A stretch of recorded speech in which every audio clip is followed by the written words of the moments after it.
अस्सलाम वालेकुम दोस्तों, मैं हूं इरफान और आप देख रहे हैं ब्रेन फैक्ट। दोस्तों, इस वक्त इसराइल पैलेस्टाइन जंग के हवाले से कई अहम तरीन अपडेट्स इस वक्त मेरे पास हैं, जिनमें सबसे अहम तरीन अपडेट जो है वो यमन के हौसियों के मुताल्लिक है। यमन के हौसियों ने जैसा कि ऐलान किया हुआ था और उन्होंने वो एक बार भी नहीं डरे, नहीं घबराए कि अमेरिका क्या कर देगा। वो तो अमेरिका को आवाज़ें दे रहे हैं, उसको बुला रहे हैं, उसको कह रहे हैं कि हम आपका इंतज़ार कर रहे हैं।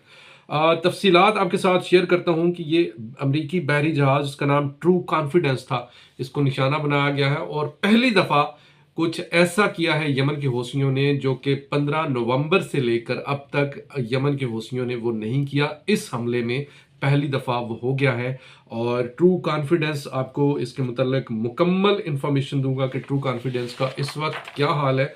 लेकिन इससे पहले दोस्तों कुछ और बड़ी अहम अपडेट्स हैं जिसमें आपके साथ मैं जो कि शेयर करना चाहता हूं, जिसमें एक और बड़ी अहम डेवलपमेंट हुई है जो कि ईरान ने की है। ईरान ने अमेरिका का एक जो क्रूड ऑयल कार्गो है उसको अपने कब्जे में ले लिया। इसका नाम है एडवांटेज स्वीट, ये जहाज का नाम है और इसके ऊपर जो क्रूड ऑयल था उसकी मालियत 50 मिलियन अमेरिकी डॉलर है, जिसको ईरान ने अपने कब्जे में ले लिया है।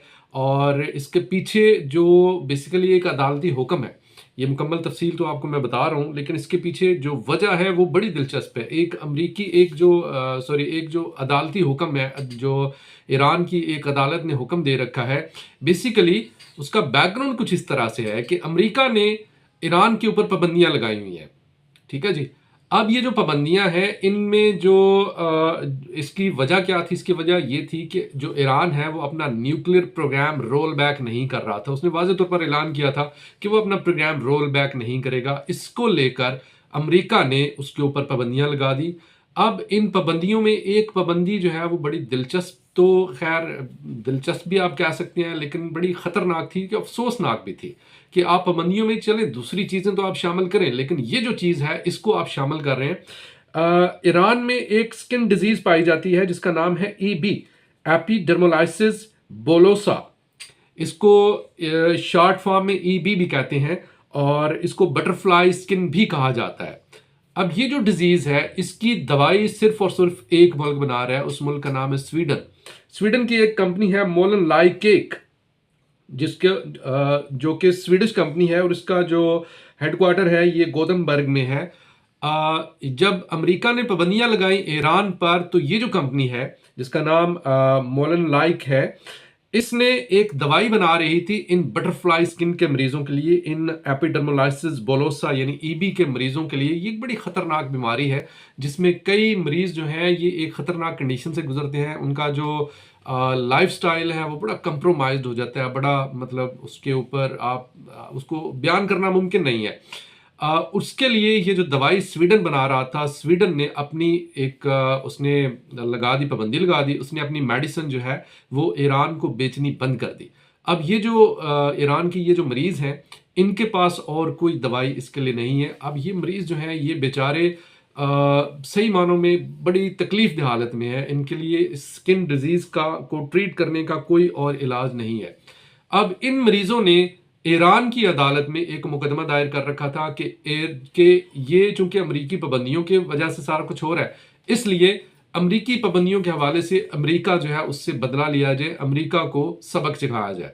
तो अब ईरान ने इस अदालती हुक्म के मुताबिक जो कोई भी अमरीकी जहाज जिसके ऊपर क्रूड ऑयल लदा होता है, जिसके ऊपर तिजारती सामान होता है, ईरान उसको अपने कब्जे में ले लेता है। इसके पहले भी ईरान जो है, आपको काफ़ी अर्सा, एक महीना पहले मैंने आपको न्यूज़ दी थी, इससे पहले भी ईरान एक बहुत बड़ी तादाद में अमेरिका के जो ऑयल टैंकर हैं उनको अपने कब्जे में ले चुका है। अब एक बार फिर से उसने अमेरिका का क्रूड ऑयल का एक कार्गो वो अपने कब्जे में ले लिया। ये थी इसके मुताल्लिक जो सारी कुछ इन्फॉर्मेशन, ये सारी की सारी जो इन्फॉर्मेशन है ये फारस न्यूज़ एजेंसी इसका सोर्स है।